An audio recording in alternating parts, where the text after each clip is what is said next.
ओम नमः शिवाय। हर हर महादेव। आज माघ मास के कृष्ण पक्ष की 9वीं तिथि और रविवार है। बोलो गणेश जी महाराज की जय हो।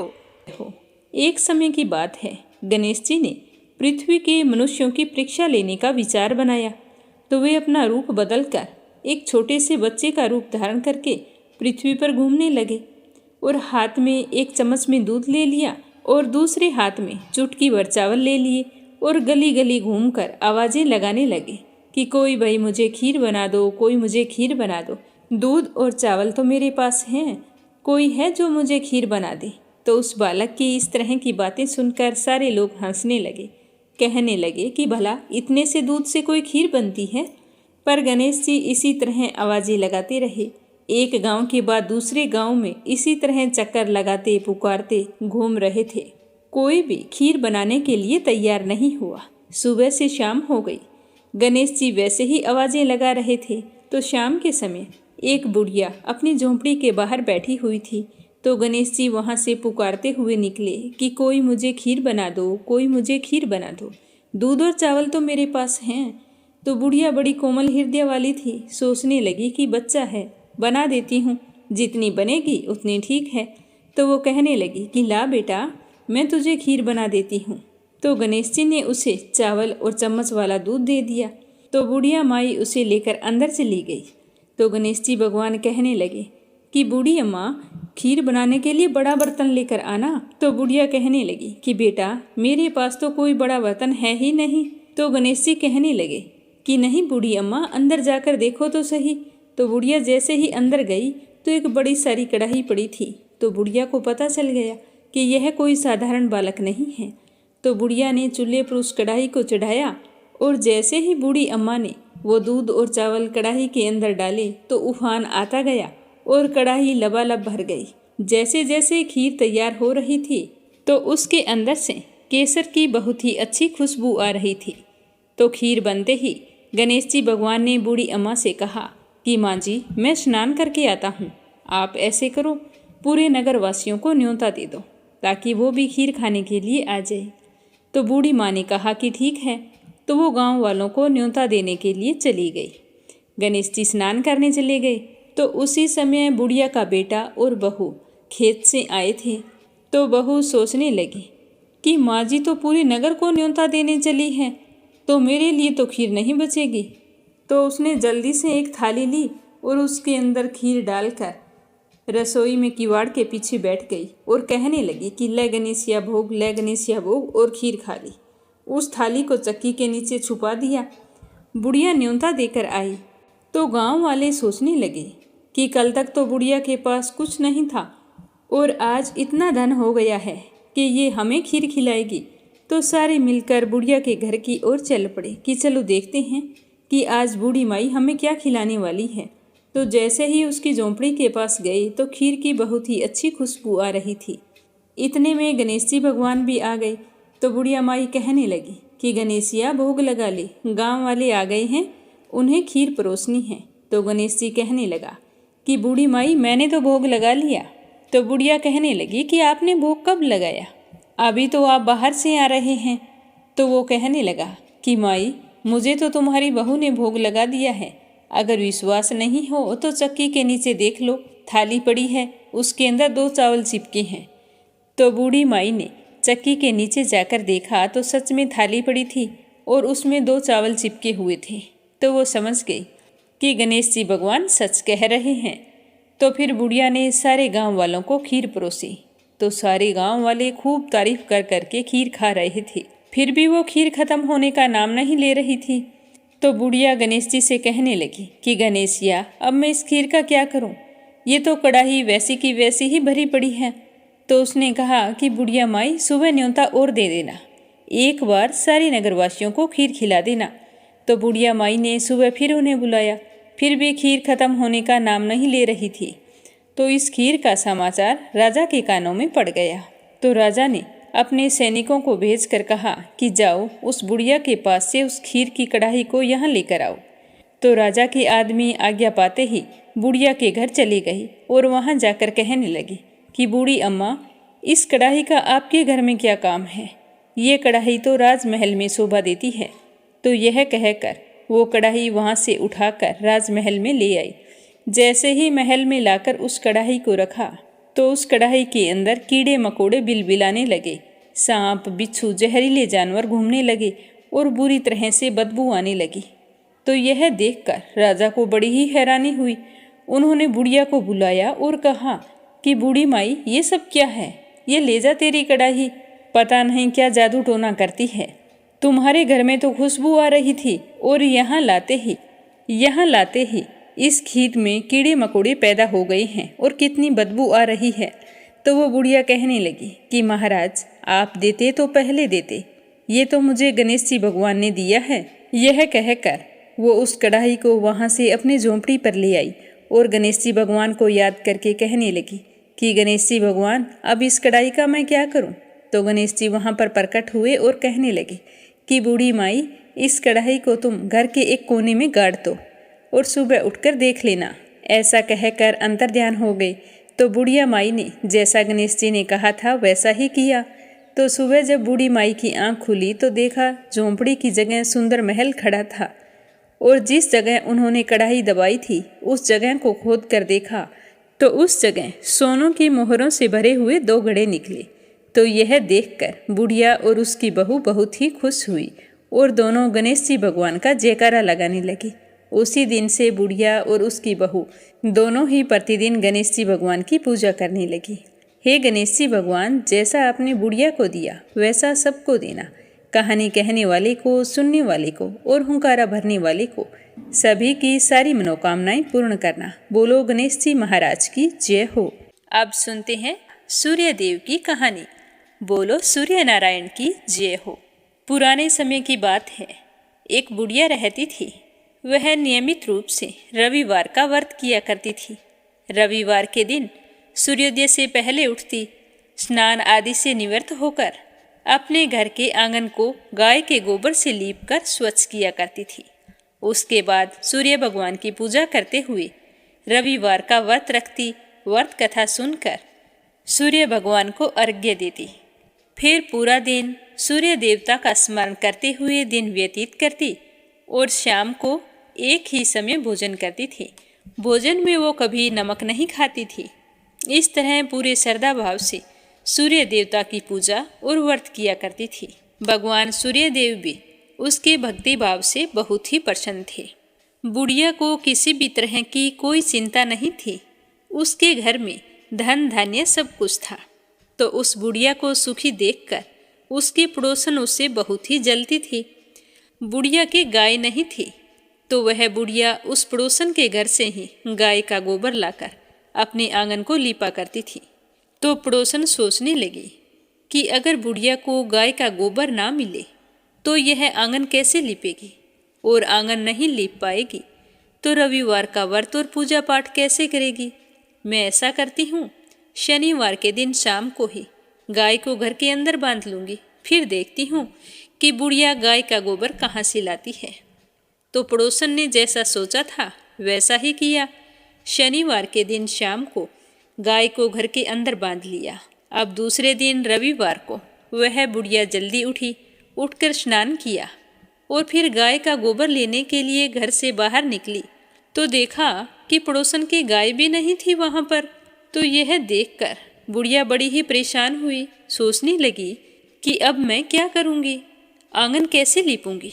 अगर आंगन नहीं लीप सकी तो सूर्य भगवान को भोग कैसे लगाऊंगी। तो इसी तरह विचार करते हुए बुढ़िया ने सारा दिन गुजार दिया। ना आंगन लीप सकी, ना भगवान को भोग लगाया और ना स्वयं भोजन किया। सूर्यास्त हो गया। उदास हुई बुढ़िया भूखी प्यासी सो गई। और रात्रि में सूर्य देव ने उस बुढ़िया को सपने में दर्शन दिए और पूछा कि बूढ़ी माई, आज मुझे भोग नहीं लगाया, क्या कारण है।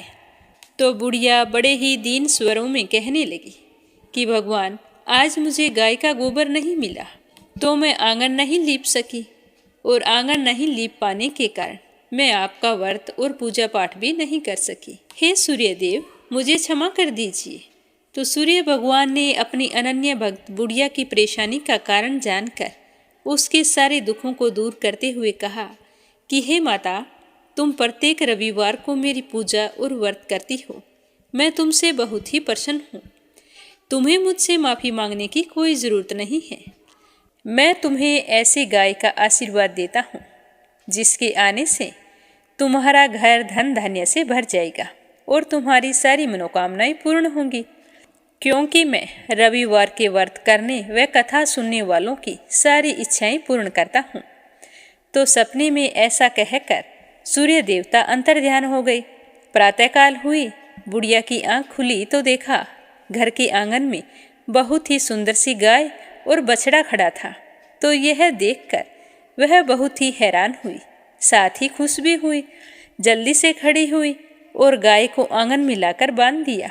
जल्दी से लाकर चारा खिलाया, फिर उसका दूध निकाला तो गाय ने बाल्टी भरकर दूध दिया। तभी उसके पड़ोसन ने देखा कि बुढ़िया के आंगन में बहुत ही सुंदर सी गाय और बछड़ा बंधा है। तो वह तो और भी अधिक जलने लगी कि पता नहीं यह बुढ़िया गाय कहाँ से लेकर आई है। तभी पड़ोसन ने देखा कि गाय ने तो सोने का गोबर किया है।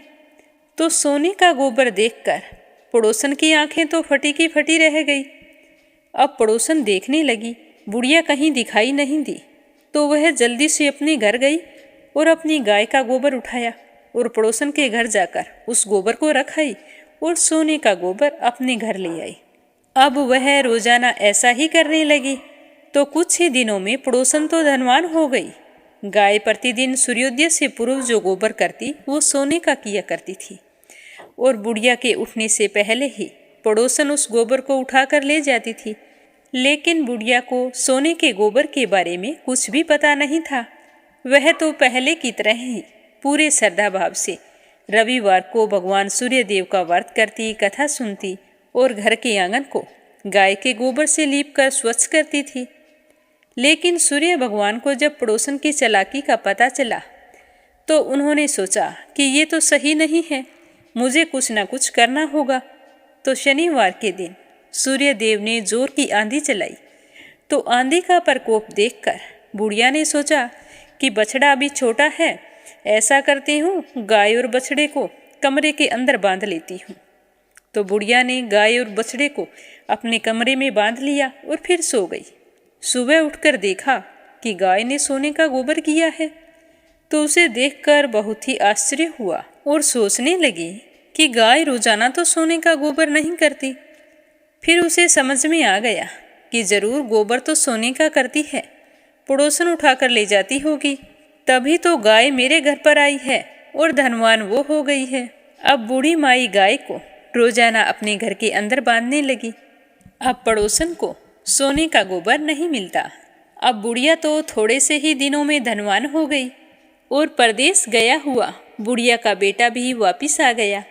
तो अपने बेटे को वापिस आया देखकर बुढ़िया माई बहुत ही खुश हुई, सूर्य भगवान का धन्यवाद करने लगी और अपने बेटे को सूर्य देव के चमत्कार के बारे में बताया।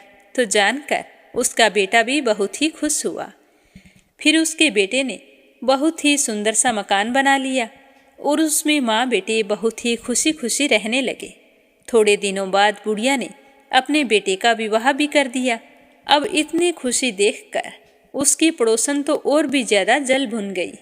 वह सोचने लगी कि किस तरह बुढ़िया को परेशान करूं जिससे उसकी सारी खुशियां खत्म हो जाए। मैं इसे सुखी नहीं देख सकती। तो उसने सोचते सोचते अपने पति को समझा बुझाकर उस नगर के राजा के पास भेज दिया। तो उसका पति राजा के पास गया और कहने लगा कि महाराज, हमारे पड़ोस में एक बुढ़िया रहती है, उसके पास एक चमत्कारी गाय है। वह रोजाना सूर्योदय होने से पहले सोने का गोबर करती है। तो मैं चाहता हूँ कि ऐसी सोने का गोबर देने वाली गाय तो राजमहल में होनी चाहिए। उस बुढ़िया के पास ऐसी गाय का क्या काम है? तो सुनकर राजा को भी बड़ी हैरानी हुई और राजा ने तुरंत अपने सैनिकों को भेजकर कहा कि तुम जाओ और उस बुढ़िया के पास से वो गाय लेकर आओ। तो राजा का आदेश पाकर सैनिक बुढ़िया के घर गए।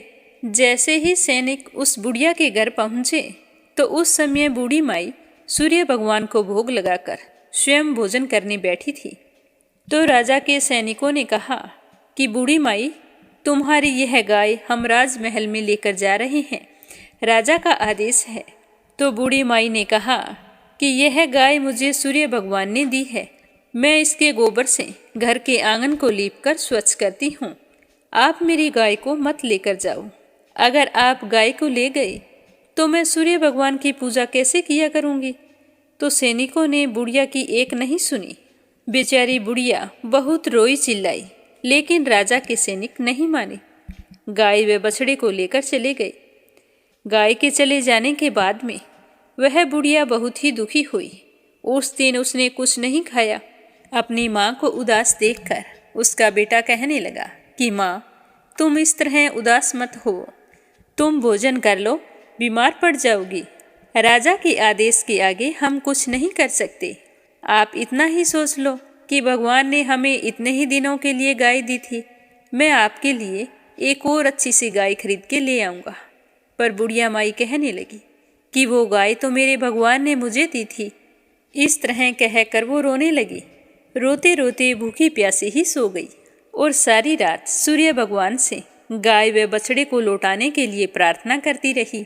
उधर राजा गाय को देखकर बहुत ही खुश हुआ और एक सुंदर से कमरे के अंदर गाय को बंधवा दिया और सोचने लगा कि अब तो मैं माला माल हो जाऊंगा।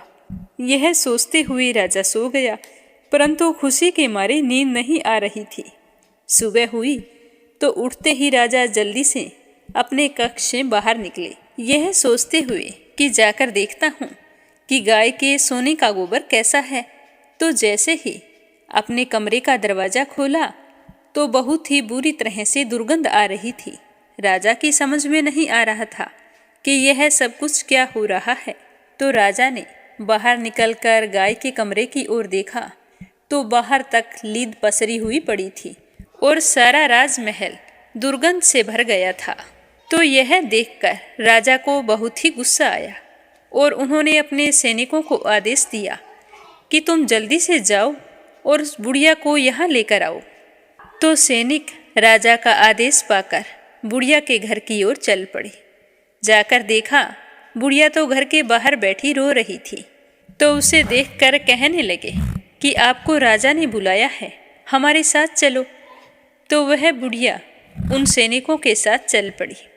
जैसे ही राज दरबार में पहुंची तो हाथ जोड़कर राजा को प्रणाम किया और आंसू बहाती रही। तो राजा ने पूछा कि हे बुढ़िया, मैंने तो सुना था कि यह गाय तुम्हारे घर सोने का गोबर किया करती थी, क्या तुम जादू टोने करती हो? तो वह बुढ़िया कहने लगी कि नहीं महाराज, मैं ऐसा कुछ नहीं करती हूँ।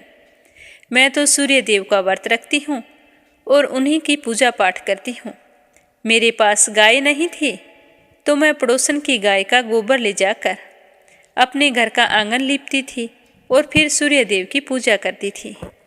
लेकिन पड़ोसन ने अपनी गाय का गोबर मुझे नहीं ले जाने दिया, तो मैं एक रविवार के दिन सूर्य भगवान की पूजा नहीं कर सकी। तो सूर्य भगवान ने प्रसन्न होकर यह गाय मुझे उपहार में दी है।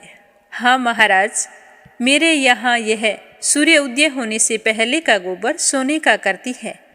तो राजा कहने लगे कि मेरा तो सारा राजमहल लीद से भरा पड़ा है और बुरी तरह से दुर्गंध आ रही है। तो बुढ़िया ने कहा कि महाराज, इस विषय में मुझे कुछ नहीं पता, मैंने आपसे जो कुछ कहा है वह सब कुछ सच है। तो राजा को समझ में आ गया कि यह सब सूर्य देव का प्रकोप है। फिर राजा ने सैनिकों को भेजकर बुढ़िया के पड़ोसन और उसके पति को बुलाया। फिर उन दोनों को उनकी दुष्टता के लिए दंड दिया और बुढ़िया माई से अपनी गलती के लिए क्षमा मांगी। फिर गाय और बछड़े के साथ बूढ़ी माई को खूब सारा धन देकर विदा किया। फिर राजा ने पूरे राज्य में घोषणा करवाई कि सारे स्त्री पुरुष रविवार के व्रत किया करें। रविवार का व्रत करने से सभी लोगों के घर धन धान्य से भर गए, चारों ओर खुशहाली छा गई, सभी लोगों के शारीरिक कष्ट दूर हो गए। राज्य में सारे स्त्री पुरुष सुखपूर्वक जीवन यापन करने लगे। बोलो सूर्य भगवान की जय हो। अब अपने सुनते हैं माघ मास महात्म्य का आगे का अध्याय। इस तरह दान पुण्य के बारे में बतलाता हुआ यमदूत विकुंडल से कहने लगा कि हे वेश्ये, मनुष्य को सदैव शालिग्राम की शिला में, वज्र या गोमती चक्र में भगवान वासुदेव का पूजन करना चाहिए, क्योंकि सब पापों का नाश करने वाले, सब पुण्यों को देने वाले तथा मुक्ति प्रदान करने वाले भगवान श्री हरि विष्णु का इसमें निवास होता है। जो मनुष्य शालिग्राम की शिला या हरि चक्र में पूजन करता है वह अनेक मंत्रों का फल प्राप्त कर लेता है। जो फल देवताओं को निर्गुण ब्रह्मा की उपासना में मिलता है वही फल मनुष्य को भगवान शालिग्राम का पूजन करने से प्राप्त होता है। जो व्यक्ति शालिग्राम की पूजा करता है वह यमलोक को कभी नहीं देखता।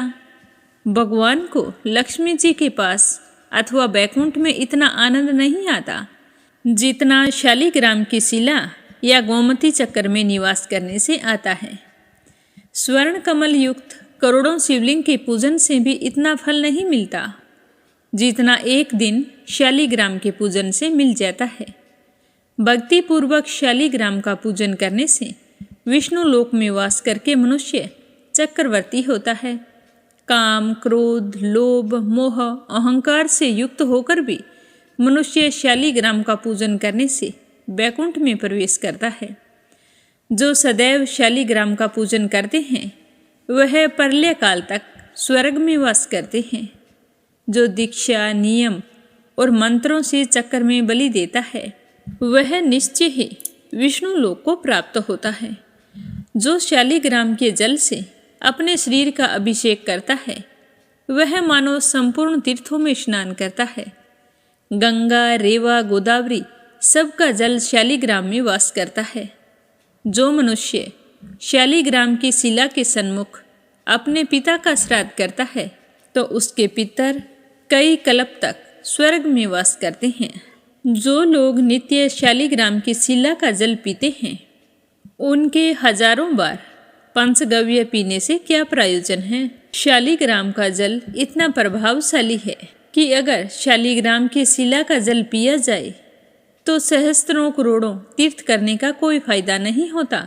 वह पुण्य फल शालिग्राम की शिला का जल पीने से ही प्राप्त हो जाता है। जहाँ पर शालिग्राम है वह स्थान तीर्थ के समान है। वहाँ पर किए गए दान और हवन का करोड़ों गुना फल प्राप्त होता है। जो एक बूंद भी शालिग्राम का जल पीता है वह माता के स्तनों का दुग्ध पान नहीं करता, अर्थात गर्भाशय में नहीं आता है।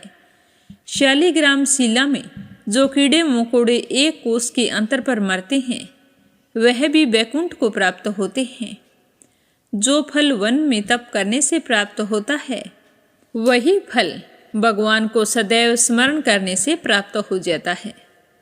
मोहवश अनेक प्रकार के घोर पाप करने वाला मनुष्य भी भगवान को प्रणाम करने से नरक नहीं जाता है।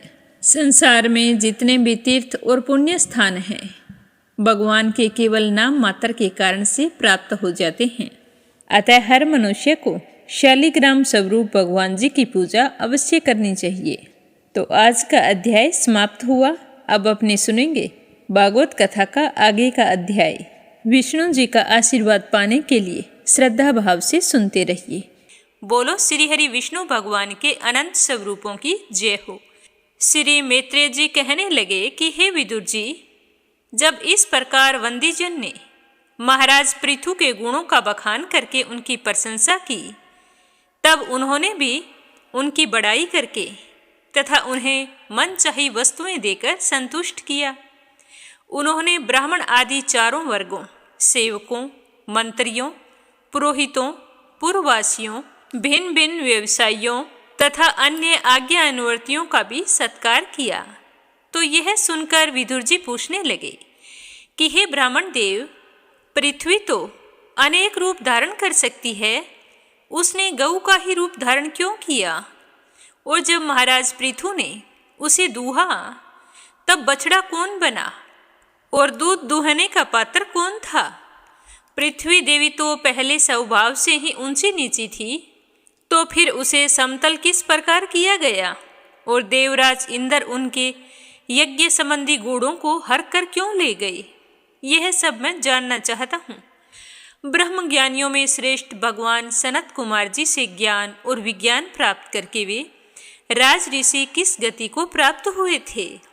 पृथु रूप से सर्वेश्वर भगवान श्री कृष्ण ने ही अवतार ग्रहण किया था, अतः पुण्य कीर्ति श्री हरि के उस पृथु अवतार से संबंध रखने वाले और जितने भी पवित्र चरित्र हैं वे सारे आप मुझे बतलाइए, क्योंकि मैं आपका और श्री कृष्ण भगवान का बड़ा ही अनुरक्त भक्त हूँ और मेरी सुनने की बड़ी लालसा है। मेरी इस लालसा को शांत कीजिए।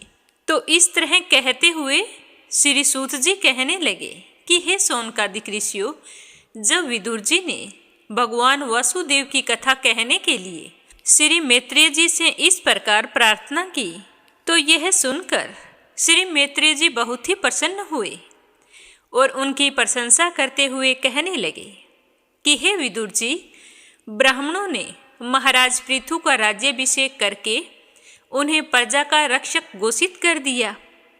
उन दिनों पृथ्वी तो अन्नहीन हो गई थी, इसीलिए भूख के कारण प्रजाजनों के शरीर सूख कर कांटे हो चुके थे। उन्होंने अपने स्वामी पृथु के पास आकर कहा कि हे राजन, जिस प्रकार कोटर में सुलगती हुई आग से पेड़ जल जाता है, उसी प्रकार हमारे पेट की भीषण ज्वाला से हम जले जा रहे हैं। हे राजन, आप शरणागतों की रक्षा करने वाले हैं और हमारे अन्नदाता प्रभु बनाए गए हैं, इसीलिए हम आपकी शरण में आए हैं। आप हमारी रक्षा कीजिए। आप समस्त लोगों की रक्षा करने वाले हैं, आप ही हमारी जीविका के भी स्वामी हैं। अतः हे राज राजेश्वर, आप हम क्षुधा पीड़ितों को जल्द ही अन्न देने का प्रबंध करें। कहीं ऐसा ना हो कि जब तक आप प्रबंध करें उससे पहले हमारे जीवन का अंत हो जाए। तो श्री मैत्रेय जी इस तरह कहते हुए बताने लगे कि हे विदुर जी, प्रजा का दुख सुनकर महाराज पृथु बहुत देर तक विचार करते रहे। अंत में उन्हें अन्न के अभाव का कारण मालूम हो गया। पृथ्वी ने स्वयं ही अन्न एवं औषधि को अपने भीतर छिपा लिया है। अपनी बुद्धि से इस बात का निश्चय करके उन्होंने अपना धनुष उठाया और त्रिपुर विनाशक भगवान शंकर के समान अत्यंत क्रोधित होकर पृथ्वी को लक्ष्य बनाकर बाण चढ़ाया। उन्हें शस्त्र उठाए देखकर पृथ्वी तो कांप उठी।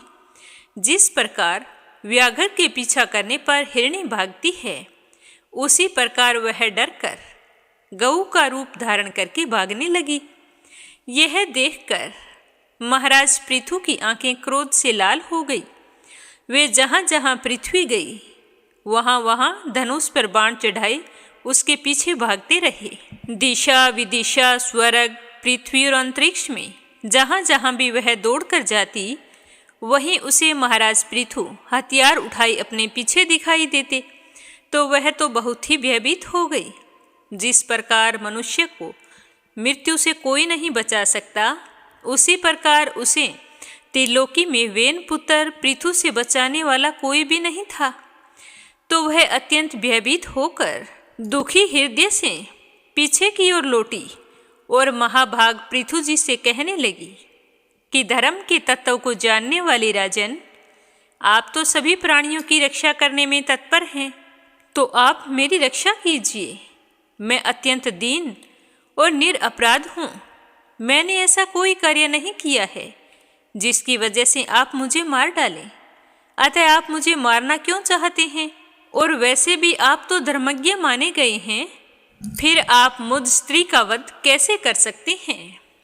स्त्रियां अगर कोई अपराध करे तो साधारण जीव भी उन पर हाथ नहीं उठाते, फिर आप जैसे करुणामय और दीन वत्सल तो ऐसा कर ही कैसे सकते हैं?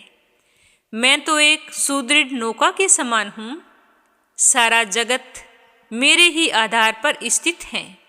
मुझे तोड़कर आप अपने आप को और अपनी प्रजा को जल के ऊपर कैसे रख सकेंगे?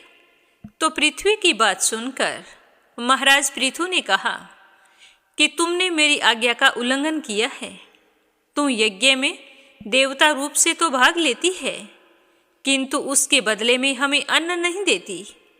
इसीलिए आज मैं तुम्हें मार डालूंगा। तुम जो प्रतिदिन हरी हरी घास खा जाती है और अपने थन का दूध नहीं देती। ऐसी दुष्टता करने पर तुझे दंड देना अनुचित नहीं कहा जा सकता। तू नासमझ है। तूने पूर्व काल में पितामह के उत्पन्न किए हुए अन्न आदि के बीजों को अपने में लीन कर लिया है और अब मेरी भी परवाह ना करके उन्हें अपने गर्भ से निकालती नहीं हो। अब मैं अपने बाणों से तुम्हें छिन्न भिन्न करके तेरे मैदे से इन भूख से व्याकुल और दीन प्रजाजनों की भूख शांत करूंगा। देखो वो कैसे बिलख रहे हैं। उनकी रक्षा करना मेरा कर्तव्य है। जो दुष्ट अपना ही पोषण करने वाला तथा अन्य प्राणियों के प्रति निर्दयी हो, वह पुरुष, स्त्री अथवा नपुंसक हो, तो उन्हें मारना राजाओं के लिए न मारने के समान होता है। उसका कोई पाप नहीं लगता। तुम बड़ी गर्वीली और अहंकार से मद है। इस समय माया से ही यह गऊ का रूप धारण किए हुए हैं। अब देख, मैं अपने बाणों से तेरे टुकड़े टुकड़े करके अपने योग बल से प्रजा को धारण कराऊंगा। इस समय महाराज पृथु काल की भांति क्रोधमयी मूर्ति धारण किए हुए थे। उनके शब्द इतने गंभीर थे कि सारी धरती कांपने लगी और उसने अत्यंत विनीत भाव से हाथ जोड़कर कहा कि हे राजन, आप साक्षात परम पुरुष हैं। आप अपनी माया से अनेक प्रकार के शरीर धारण करके बड़े ही गुणमयी जान पड़ते हैं। वास्तव में आत्मा अनुभव के द्वारा आप अधिभूत, अध्यात्म और आदिदेव संबंधी अभिमान और उससे उत्पन्न हुए राग द्वेष आदि से सर्वथा रहित हैं। मैं आपको बारंबार नमस्कार करती हूँ। आप संपूर्ण जगत के विधाता हैं। आपने ही यह त्रिगुणात्मक सृष्टि रची है और मुझे समस्त जीवों का आश्रय बनाया है। आप सर्वथा स्वतंत्र हैं। हे प्रभु, जब आप ही अस्त्र शस्त्र लेकर मुझे मारने को तैयार हो गए, तब मैं और किसके शरण में जाऊं? कल्प के आरंभ में आपने अपने आश्रित रहने वाली अनिर्वचनीय माया से ही इस चराचर जगत की रचना की थी और उस माया के ही द्वारा आप इसका पालन करने के लिए तैयार हुए हैं। आप धर्मपरायण हैं, फिर भी मुझ गो रूप धारिणी को मारना क्यों चाहते हैं? आप एक होकर भी मायावश अनेक रूपों में जान पड़ते हैं तथा आपने स्वयं ब्रह्मा को रचकर उनसे संसार की रचना कराई है। आप साक्षात सर्वेश्वर हैं। आपकी लीलाओं को अजितेंद्रिय लोग जान ही कैसे सकते हैं? उनकी बुद्धि तो आपकी दुर्जय माया से विक्षिप्त हो रही है। आप ही पंचभूत, इंद्रिय, उनके अधिष्ठातर देवता, बुद्धि, अहंकार रूप अपनी शक्तियों के द्वारा कर्म से जगत की उत्पत्ति, स्थिति और संहार करते हैं। भिन्न भिन्न कार्यों के लिए समय समय पर आपकी शक्तियों का आविर्भाव, तिरोभाव हुआ करता है। आप साक्षात परम पुरुष और जगत विधाता हैं। आपको मैं बारंबार नमस्कार करती हूँ। हे प्रभु, आप ही अपने रचे हुए भूत, इंद्रिय और अंतःकरण रूप जगत की स्थिति के लिए आदि वराह रूप होकर मुझे रसातल के जल से बाहर लाए थे। इस प्रकार एक बार तो मेरा उद्धार करके आपने अपना नाम धराधर पाया था। आज वही आप वीर मूर्ति से जल के ऊपर नौका के समान स्थित मेरे ही आश्रय रहने वाली प्रजा की रक्षा करने के अभिप्राय से पहने पहने बाण चढ़ाकर दूध ना देने के अपराध में आप मुझे मारना चाहते हैं। इस त्रिगुणात्मक सृष्टि की रचना करने वाली आपकी माया से मेरे जैसे साधारण जीवों के चित्त मोहग्रस्त हो रहे हैं। मुझ जैसे लोग तो आपके भक्तों की लीलाओं का आशय भी नहीं समझ सकते। फिर आपकी किसी क्रिया का उद्देश्य ना समझे तो इसमें हैरान होने की बात ही क्या है? अतः जो इंद्रियां संयम आदि के द्वारा विरोचित यज्ञ का विस्तार करते हैं, ऐसे आपके भक्तों को नमस्कार है। हे प्रभु, आपको भी बारंबार नमस्कार है। इस तरह बताते हुए श्री मैत्री जी कहने लगे कि हे विदुर जी, उस समय महाराज पृथु के होठ क्रोध से कांप रहे थे। उनकी इस प्रकार स्तुति करके पृथ्वी ने अपने हृदय को विचारपूर्वक सम्माहित किया और डरते डरते फिर कहने लगी कि हे प्रभु, आप अपने क्रोध को शांत कीजिए और मैं जो प्रार्थना करती हूँ उसे ध्यान देकर सुनिए। बुद्धिमान पुरुष भ्रमर के समान सभी जगहों से सार ग्रहण कर लेते हैं। तत्वदर्शी मनुष्यों ने इस लोक और परलोक में मनुष्यों का कल्याण करने के लिए कृषि, अग्निहोत्र आदि बहुत से उपाय निकाले और काम में लिए हैं। उन प्राचीन ऋषियों के बताए हुए उपायों का इस समय भी जो पुरुष श्रद्धापूर्वक भली भांति आचरण करता है वह सुगमता से अभीष्ट फल प्राप्त कर लेता है, परंतु जो अज्ञानी पुरुष उनका अनादर करके अपने मन के अनुसार उपायों का आश्रय लेता है, उसके सभी उपाय और प्रयत्न बार बार निष्फल होते जाते हैं। हे राजन, पूर्व काल में पितामह ने जिन धान्य को उत्पन्न किया था, मैंने देखा कि यम नियम आदि व्रतों का पालन ना करने वाले दुराचारी लोग ही उन्हें खाए जा रहे हैं।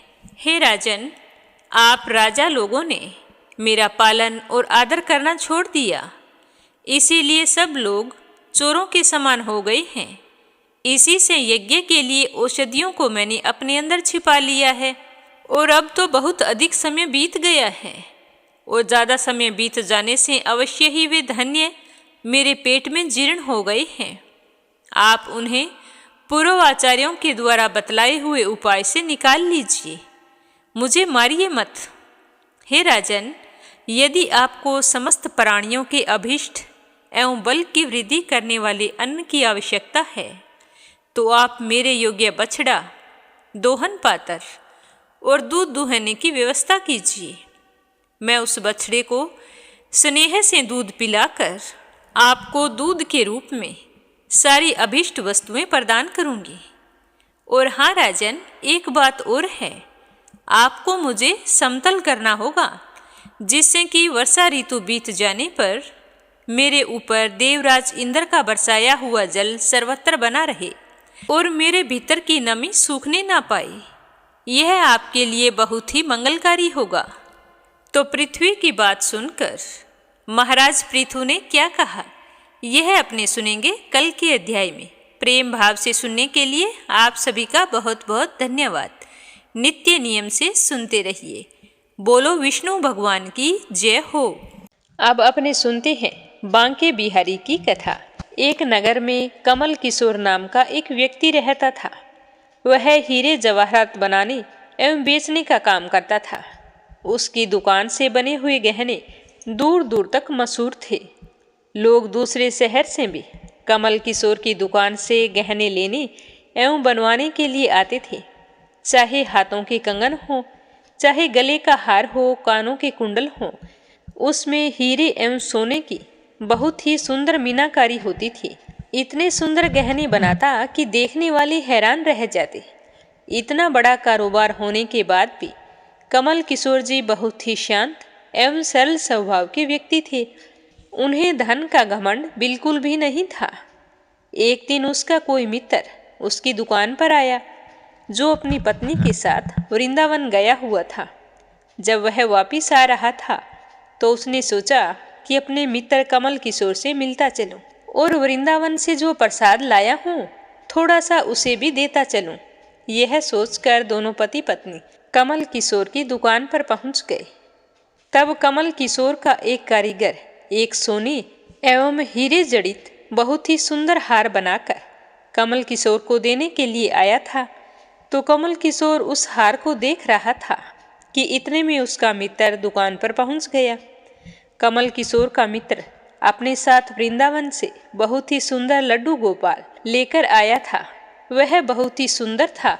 जब वह लड्डू गोपाल को लेकर अपने मित्र की दुकान पर बैठा तो कमल किशोर अपने मित्र से मिलकर बहुत ही खुश हुए और उसकी गोद में नन्हा सा लड्डू गोपाल देखकर बड़े ही आनंदित हुए, क्योंकि लड्डू गोपाल जी के मनमोहक रूप और सौंदर्य को देखकर उनका तो मन खिल गया। उन्होंने अपने हाथ में जो पकड़ा हुआ हार था वह लड्डू गोपाल के गले में डाल दिया और अपने मित्र से कहने लगी कि देखो तो सही, इस हार की शोभा लड्डू गोपाल के गले में पड़ने से कितनी बढ़ गई है। तो इस तरह उसका मित्र और कमल किशोर आपस में खूब देर तक बातें करते रहे। बातों बातों में उसका मित्र लड्डू गोपाल को लेकर वहां से चल पड़ा, लेकिन वो हार लड्डू गोपाल के गले में ही रह गया। दोनों को भी इस बात का पता नहीं था कि हार लड्डू गोपाल के गले में ही पड़ा है। तो इस तरह कमल किशोर का मित्र अपनी पत्नी के साथ एक टैक्सी में सवार होकर अपने घर के लिए रवाना हो गए। जब वो टैक्सी से उतरे तो भूलवश लड्डू गोपाल को टैक्सी से उतारना भूल गए। वो तो टैक्सी में ही रह गए। टैक्सी वाला आदमी बहुत ही गरीब था, जिसका नाम बाबू था, जो दूसरे शहर में रहता था और यहाँ पर अपने परिवार का पालन पोषण करने के लिए टैक्सी चलाता था। उसके परिवार में सिर्फ उसकी पत्नी थी और वह हर 7वें दिन अपने घर जाता था। आज उसे अपने घर वापस जाना था, जो कि दूसरे शहर में था। जब वो टैक्सी लेकर बाबू अपने घर पहुंचा तो टैक्सी को रोककर जब उसका ध्यान पिछली सीट पर गया तो उसने देखा कि लड्डू गोपाल जी बैठे हैं, बड़े ही शाही तरीके से पिछली सीट पर गले में हार धारण करके बड़े ही सुंदर शोभा पा रहे हैं। तो यह देखकर बाबू एकदम से घबरा गया और सोचने लगा कि यह लड्डू गोपाल किसके हैं। लेकिन अब वह दूसरे शहर में अपने घर जा चुका था, जो कि काफी दूर था। ना वो सवारी का घर जानता था, ना उनका नाम पता जानता था। तो वह तो दुविधा में पड़ गया कि क्या करे क्या नहीं। लेकिन फिर भी उसने बड़ी श्रद्धा से हाथ धोकर लड्डू गोपाल जी को उठाया और अपने घर के अंदर प्रवेश कराया। जैसे ही वह लड्डू गोपाल को अपने घर के अंदर लेकर गया तो उसकी पत्नी ने अपने पति के हाथ में लिए हुए लड्डू गोपाल को देखा तो बहुत ही खुश हुई कि इतने सुंदर स्वरूप वाले लड्डू गोपाल मेरे पति लेकर आए हैं। तो उसने जल्दी से अपने पति के हाथों से ले लिया। उनकी शादी को 8 साल हो चुके थे, लेकिन अभी तक उनके कोई संतान नहीं थी। तो उसको गोद में लेते ही उसे ऐसे लगा कि जैसे मैंने मेरे बच्चे को ही गोद में ले लिया है। उनकी ममता जाग उठी और आंखों से झरझर करके आंसू बहने लगे। तो बाबू की पत्नी मालती ने गोपाल जी को कसकर अपने सीने से लगा लिया और आंसू बहाते हुए बोली कि स्वामी, तुम नहीं जानते हो कि आज तुम मेरे लिए कितना अनमोल रतन लेकर आए हो। तो बाबू कुछ नहीं समझ पा रहे थे कि मेरी पत्नी को अचानक से क्या हो गया है। लेकिन उनकी पत्नी तो जैसे बावली हो गई थी। वह गोपाल जी को जल्दी जल्दी अंदर ले गई और उससे बातें करने लगी। कहने लगी कि अरे लल्ला, इतनी दूर से आए हो, तुम्हें भूख लग गई होगी। फिर उसने जल्दी जल्दी मधु एवं घी से बनी हुई चूरी बनाकर और साथ में दूध लेकर ठाकुर जी को भोग लगाया। बाबू अपनी पत्नी मालती को खुश देखकर बहुत ही खुश था, क्योंकि उसकी पत्नी संतान के लिए बहुत ही उदास रहती थी। भगवान को भोग लगाने के बाद में दोनों खुशी खुशी भोजन करके सो गए। उधर कमल किशोर जी ने जब अपनी दुकान पर हार को देखा तो वो नहीं मिला। तभी उन्हें याद आया कि हार तो मैंने लड्डू गोपाल के गले में डाला था, वो तो उन्हीं के गले में रह गया। तो उन्होंने अपने मित्र को संदेशा भेजा। तो मित्र ने आगे से जवाब दिया कि मेरे प्यारे मित्र कमल किशोर, वह माखन चोर, चित चोर, हार सहित खुद ही चोरी हो गया है। मैं तो खुद परेशान हूँ। मैं उसे वृंदावन से कितने प्रेम से लेकर आया था, वो तो उस दिन उसी टैक्सी में रह गया। अब कमल किशोर तो परेशान हो गया और सोचने लगा कि ना जाने इतना कीमती हार कहाँ चला गया है। मेरे तो लाखों का नुकसान हो गया। लेकिन फिर भी अपने सरल स्वभाव के कारण अपने मित्र को कुछ नहीं कहा और मन में सोचने लगे कि चलो कोई बात नहीं, मेरा हार तो ठाकुर जी के अंग लग गया है। अगर मेरी भावना सच्ची है तो ठाकुर जी उसको पहने रखें। उधर बाबू एवं उसकी पत्नी मालती दिन रात ठाकुर जी की सेवा करते, उसे अपने बेटे के समान ही मानते थे। तो उन पर लड्डू गोपाल की कृपा हुई। मालती के घर एक बहुत ही सुंदर बेटी ने जन्म लिया। तो वो दोनों पति पत्नी बहुत ही खुश हुए और कहने लगे कि यह तो सब लड्डू गोपाल का चमत्कार है। अब हमारे यहाँ एक बेटा और एक बेटी है। अब तो हमारा परिवार पूरा हो गया है। मालती लड्डू गोपाल जी को इतना स्नेह करती थी कि रात में उठ उठ कर देखती थी कि लड्डू गोपाल जी को कोई कष्ट तो नहीं है। उसके खाने पीने से लेकर सोने तक खूब ध्यान रखती थी। रात में उन्हें चादर उड़ाती कि कहीं सर्दी न लग जाए, गर्मी में पंखा झालती। इसी तरह समय बीतता जा रहा था। एक दिन कमल किशोर व्यापार के सिलसिले में उसी शहर में जाना पड़ा जहां बाबू रहता था। लेकिन जब कमल किशोर उस शहर में पहुंचे तो अचानक से इतनी तेज बारिश शुरू हो गई कि कमल किशोर जी को जहां पहुंचना था वहां पहुंच नहीं पाए और बस स्टैंड पर खड़े बारिश के रुकने का इंतजार कर रहे थे। तभी वहां पर बाबू अपनी टैक्सी लेकर आया और उसने परेशान कमल किशोर को पूछा कि बाबूजी, आप यहाँ क्यों खड़े हो? बारिश तो रुकने वाली नहीं है। पूरे शहर में पानी भरा हुआ है। आप अपनी मंजिल तक नहीं पहुँच पाओगे। अगर आप रुकना चाहते हो तो मेरा घर पास में ही है। अगर चाहो तो मेरे साथ चलो।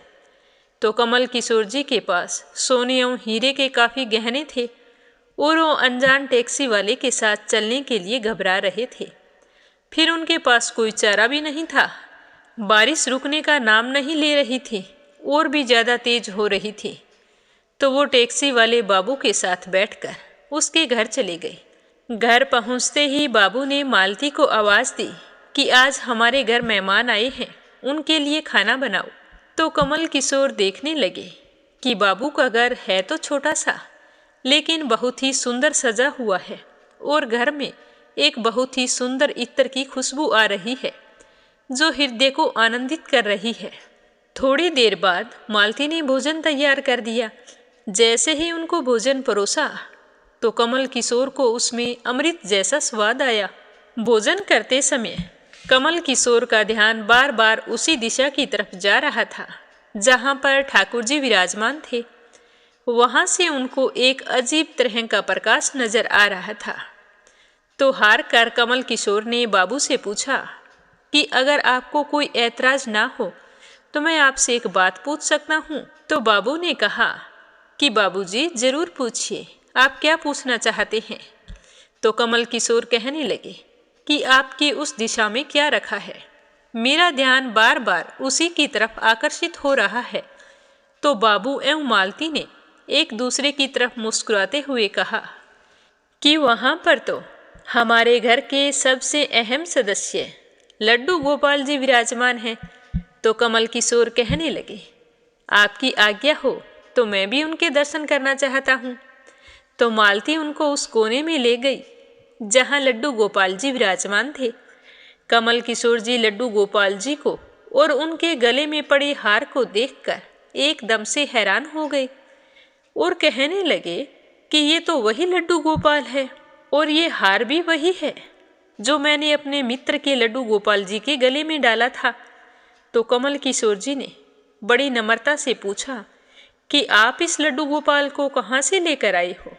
तो बाबू जिसके मन में कोई छल कपट नहीं था, उसने झट से कमल किशोर जी को सारी बात बता दी कि कैसे उसको सौभाग्य से लड्डू गोपाल जी मिले और उनके हमारे घर आने से हमारा दुर्भाग्य कैसे सौभाग्य में बदल गया। तो कमल किशोर जी कहने लगे कि क्या तुम जानते हो कि जो हार लड्डू गोपाल के गले में है उसकी कीमत क्या है। तो बाबू और मालती ने बड़ी विनम्रता से हाथ जोड़कर कहा कि कोई चीज़ हमारे लड्डू गोपाल जी के अंग लग गई, हम उसका मूल्य नहीं जानना चाहते। हमारे लाला के सामने किसी भी चीज़ का कोई मूल्य नहीं है। तो कमल किशोर एकदम से चुप हो गए और उन्होंने मन ही मन सोचा कि चलो अच्छा हुआ मेरा हार ठाकुर जी ने अपने अंग लगाया हुआ है। फिर लड्डू गोपाल जी को प्रणाम करके सो गए। अगले दिन सुबह जब वो चलने के लिए तैयार हुए तो बाबू उनको टैक्सी में बैठाकर उनकी मंजिल तक पहुंचाने गया। जहां कमल किशोर जी को जाना था वहां पर वो पहुंच गए। टैक्सी से उतरकर जाने लगे तो बाबू ने आवाज़ दी कि बाबूजी जरा रुको, आपका कोई सामान हमारी टैक्सी में रह गया है। लेकिन कमल किशोर ने कहा कि मेरा तो कोई सामान नहीं रखा था। तो बाबू ने कहा कि ये देखो बैग है आपका। तो कमल किशोर ने उस बैग को खोलकर देखा तो उसमें बहुत सारे पैसे थे। तो कमल किशोर एकदम से हैरान हो गया, क्योंकि वे तो उतने पैसे थे जितनी उस हार की कीमत थी। तो कमल किशोर की आंखों में आंसू आ गए और सोचने लगे कि जब तक मैंने निश्चल भाव से ठाकुर जी को वह हार धारण करवाया था तब तक उन्होंने पहने रखा, और जब आज मैंने बाबू और मालती से उस हार की कीमत पूछी तो मेरा अभिमान तोड़ने के लिए ठाकुर जी ने मुझे पैसे दे दिए हैं। तो वह ठाकुर जी से माफ़ी मांगने लगा, लेकिन अब क्या हो सकता था। इसीलिए हमारे अंदर ऐसे भाव होने चाहिए कि उसमें अहंकार ना हो, विनम्रता होनी चाहिए। क्योंकि हमारे अंदर अहंकार ना हो और हम सच्ची श्रद्धा रखते हैं तो भगवान हमें कभी भी परेशान नहीं होने देते।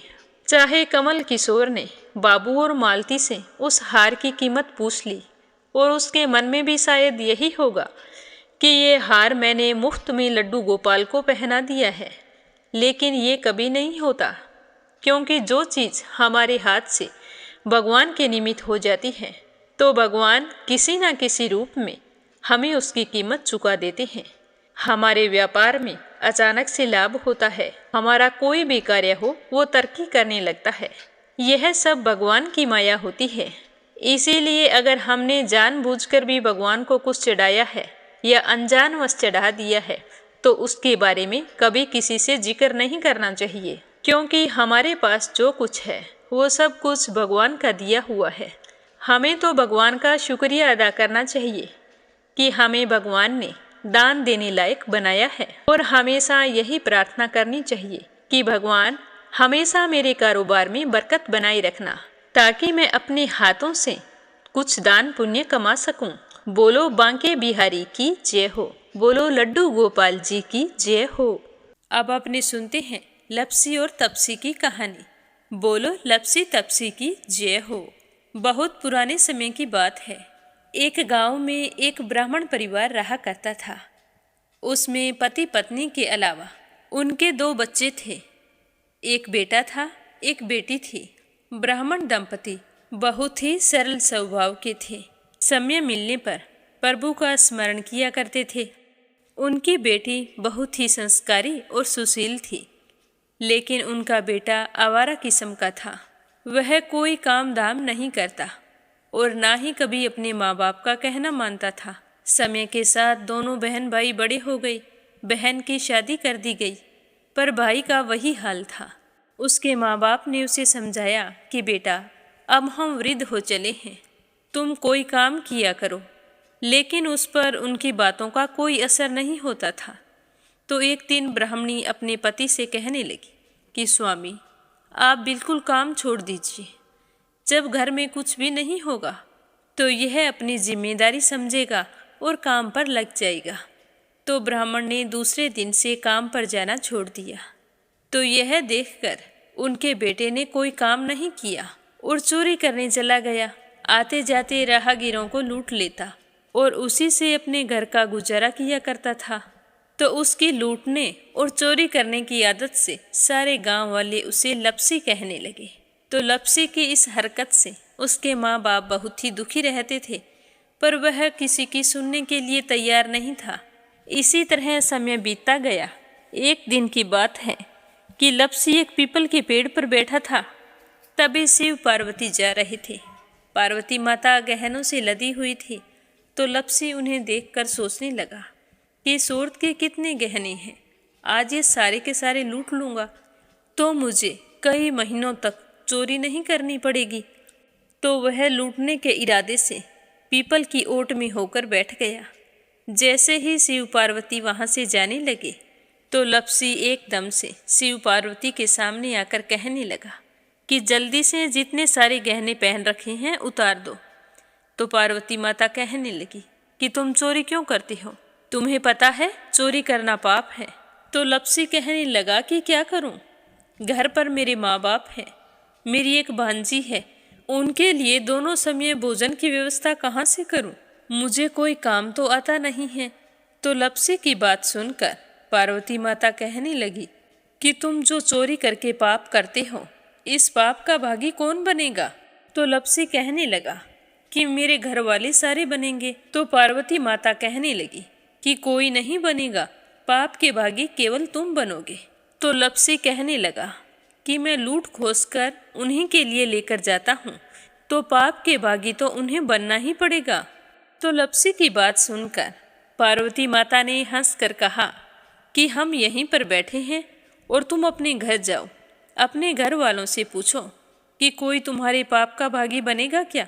तो यह सुनकर लप्सी भागा भागा अपने घर आया और अपनी माँ के पास गया और कहने लगा कि माँ, मैं चोरी करके लाता हूँ, राह चलते राहगीरों को लूटता हूँ, तुम्हारे लिए ही तो करता हूँ। तो तुम मुझे एक बात बताओ, चोरी करने से जो पाप लगता है, तो आप मेरे पाप के भागी बनोगे?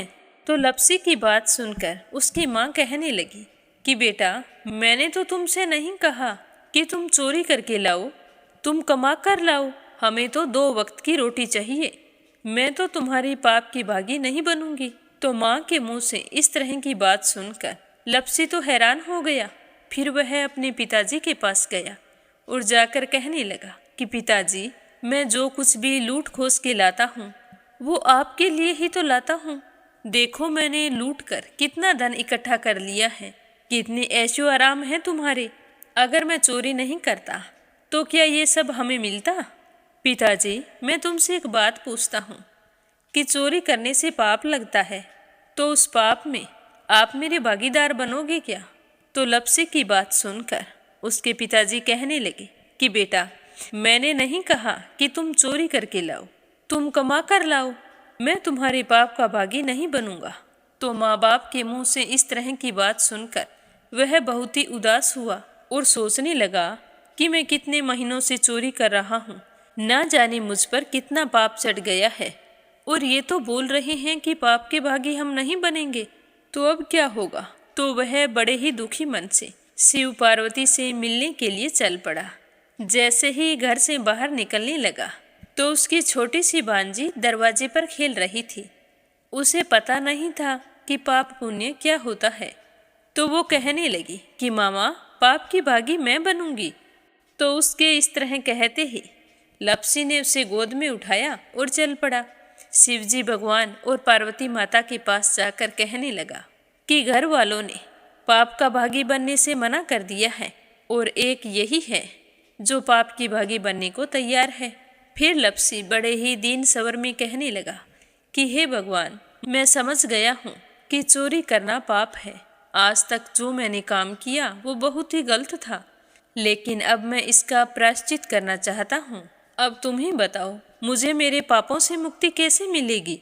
तो उसकी बात सुनकर शिव पार्वती बहुत ही खुश हुए और लप्सी को कच्चे सूत का एक छोटा सा गोला देते हुए कहा कि लप्सी, ये सूत लो और इस पीपल के चारों ओर परिक्रमा लगाओ। जब यह सूत समाप्त हो जाएगा तब तुम्हारे सारे पाप नष्ट हो जाएंगे। तो यह सुनकर लप्सी बहुत ही खुश हुआ। सोचने लगा कि छोटा सा गोला है, अभी लपेट कर घर चला जाऊंगा, उसके बाद में कभी कोई पाप नहीं करूंगा। फिर उसने अपनी बांजी को कंधे पर बैठाया और पीपल की परिक्रमा लगानी शुरू कर दी। अब भगवान का वह सूत खत्म कहाँ होने वाला था। लप्सी चक्कर लगाता गया पर वह सूत खत्म नहीं हुआ। चक्कर लगाते लगाते 1 महीने, 6 महीने, साल, पूरे 12 साल बीत गए, पर वह सूत खत्म नहीं हुआ। 12 साल बाद एक बार फिर शिव पार्वती जी वहाँ से गुजर रहे थे, तो पार्वती माता ने कहा कि स्वामी, चलो लप्सी को चलकर देखते हैं।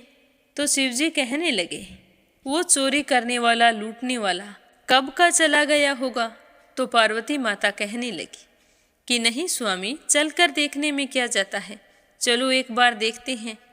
तो शिव पार्वती जी जैसे ही पीपल वृक्ष के पास आए तो देखा कि लप्सी तो अब भी चक्कर लगा रहा है। वहाँ चारों ओर गहरी खाई हो गई है और लप्सी की बड़ी बड़ी दाढ़ी, मूंछें, नाखून बढ़ गए हैं। तो यह देखकर पार्वती माता ने कहा कि देखो स्वामी, आप तो कह रहे थे कि वो कब का ही चला गया, देखो इसके मन में सच्ची भक्ति है। तो पार्वती की बात सुनकर शिवजी ने कहा कि चलो अभी देख लेता हूँ। तो यह कहकर शिवजी ने एक सोने का कड़ा लपसी के आगे फेंक दिया। तो लपसी ने झट से उसके ऊपर पैर कर लिया। फिर अचानक से उसका ध्यान शिव पार्वती जी की ओर गया तो वो हाथ जोड़कर कहने लगा कि भगवान, अब तो मेरे पाप समाप्त हो गए होंगे, आप मुझे यहाँ से जाने की आज्ञा दीजिए। आपका यह सूत अभी तक खत्म नहीं हुआ है।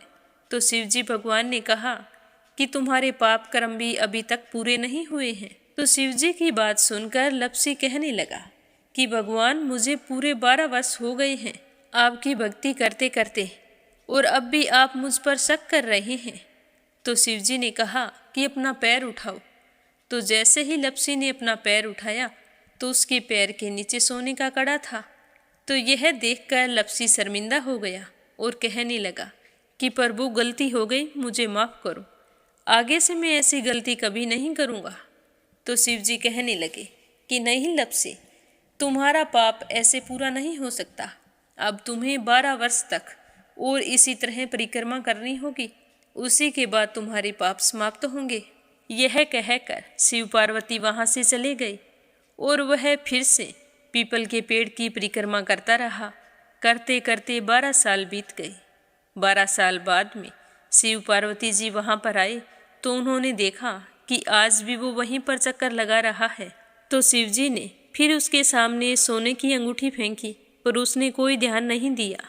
तो शिवजी भगवान प्रसन्न होकर कहने लगे कि हे लपसी, आज से तुम मेरी तपस्या करके तपसी बन गए हो। मैं तुम्हें वरदान देता हूँ कि तुम अपने जीवन में सारे सुखों को प्राप्त करेगा। और तूने 24 बरस तक मेरी भक्ति की है, इसका फल भी तुझे अवश्य मिलेगा।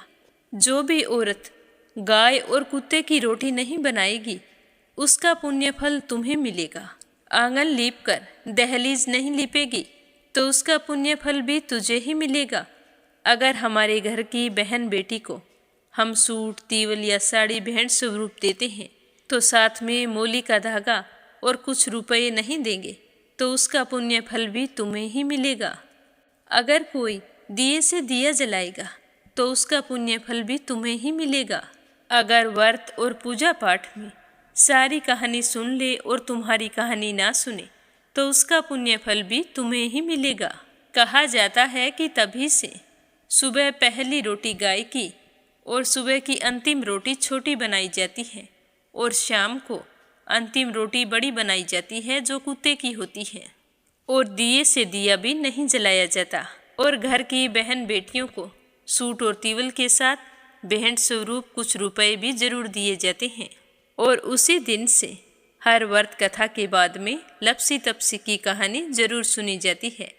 और कथा समाप्त होने पर कहा जाता है कि लपसी का फल लपसी को मिले, तपसी का फल तपसी को मिले। हमारी पूजा पाठ का, हमारे व्रत का और हमारी कहानी का पुण्य फल हमें मिले। बोलो लपसी तपसी की जय हो। तो ये थी लपसी और तपसी की कहानी। लपसी तपसी 2 भाई नहीं थे। लपसी और तपसी एक ही आदमी का नाम था। लूट कर लाता था, इसीलिए उसे लपसी के नाम से पुकारते थे। और फिर भगवान की तपस्या करने के कारण उसे तपसी के नाम से जाना जाने लगा। बोलो लपसी तपसी की जय हो। अब अपने सुनते हैं कथा सुनने वाले प्यारे श्रोताओं के नाम। तो आज का पहला कमेंट संजय, सोनिया, हिताक्षी, दीपेश, मयंक हरियाणा से। दूसरा है विप्लव हांजोग असम से। और तीसरा है अपराजिता मीना श्रीवास्तव नेपाल से। परमेश्वरी रघुवीर सिंह हैं दिल्ली से। कमला गुरुग्राम से। श्रीमती यशोदा, अंजलि, बबली, विक्की ओडिशा से। रुक्मणी शर्मा अंबाला से। रजनी बड़ूला उत्तराखंड से। चंद्रमणि मनिका, डॉक्टर रुक्मणी देवी, कैला देवी, हंसराज जी, पवन कुमार जी, संजीव कुमार जी, रंजन, मान्या, याम्या दिल्ली से।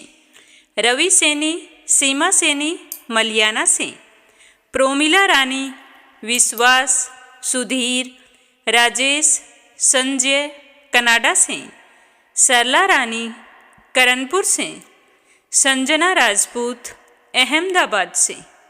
आशा शर्मा विष्णु, ज्योति, अंशु भीलवाड़ा से, अनीता गुप्ता भरतपुर से, पूनम यादव करेली से, सीमा जोशी, रवि कुमार जोशी दिल्ली से, यूएन तिवारी, इंदिरा तिवारी लखनऊ से, रेखा धर्मेंद्र शर्मा जयपुर से, संगीता अग्रवाल, कमला देवी अग्रवाल दुलिया महाराष्ट्र से, श्रीचंद यादव गया बिहार से, श्यामवती, सुषमा, विष्णु, कार्तिक, पूर्वी, रुपेश, हेमलता हरियाणा से, शीला सिन्हा, मीरा श्रीवास्तव, ममता श्रीवास्तव, माला छम्मा, मनोज जौनपुर से, उषा शर्मा झुंझुनू से, मंजुला कपूर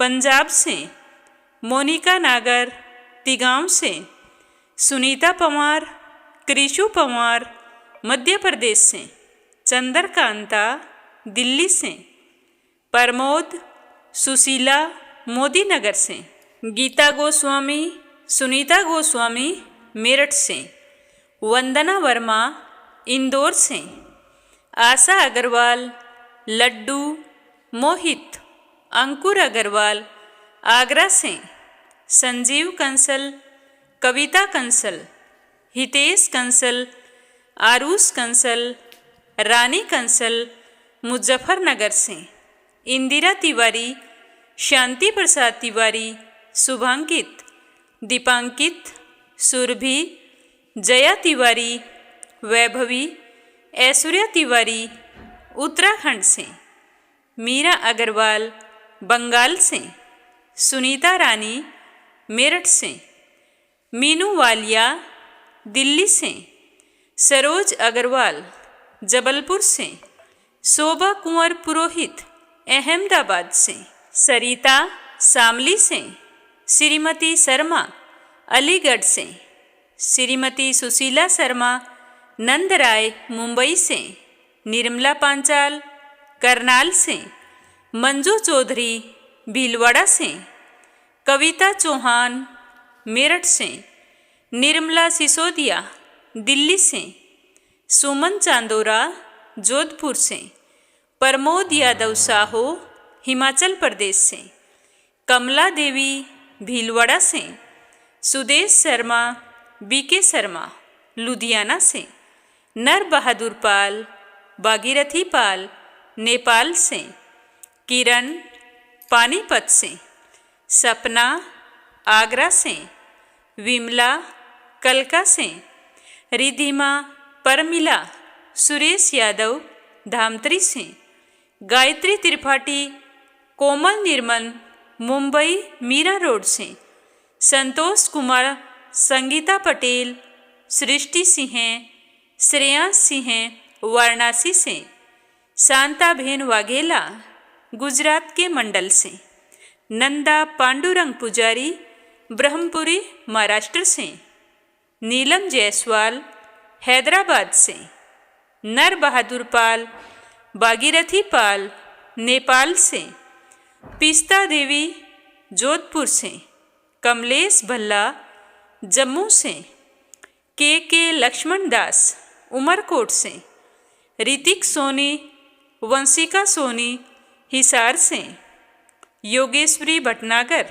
राजस्थान से, कुलदीप सोनी मिठी से, मधु विनोद प्रजापति, साहिल सिद्धांत प्रजापति जबलपुर से, स्मिता सीताराम गायकवाड़ महाराष्ट्र से, श्रीमती कमलेश जबलपुर से, सावित्री ईश्वरलाल रामचंदानी, राजेश मीनू रामचंदानी गाजियाबाद से, सुमित्रा पूजा पाठक उत्तराखंड देहरादून कोशानी से, देवी सिंह कार्तिक पायल सौम्या उमा रघुवंशी गजबा सौदा से, रीना साहू झांसी से, वंदना साहू लखनऊ से, कुसुम बघेल दिल्ली से, सुमित्रा अंजू शर्मा सरसा से, जयश्री पवार गोरखनाथ पवार आरना, शीतल, विश्वजीत पवार महाराष्ट्र से, बीना, देविका, कनिका वार्ष्णेय अलीगढ़ से, अशोक कुमार जी भटनागर भोपाल मध्य प्रदेश से, निकिता सेजवानी, करण सेजवानी, विशाल सेजवानी, पवन सेजवानी, पायल सेजवानी, रूबी सेजवानी अहमदाबाद से।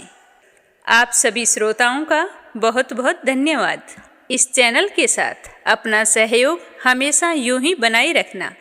श्री हरि के आशीर्वाद से आपकी सारी मनोकामनाएं पूर्ण हों। सभी श्रोताओं के सुख सौभाग्य की कामना करते हुए आज के लिए बस इतना ही। कल फिर मिलेंगे। तब तक के लिए ओम नमः शिवाय। हर हर महादेव।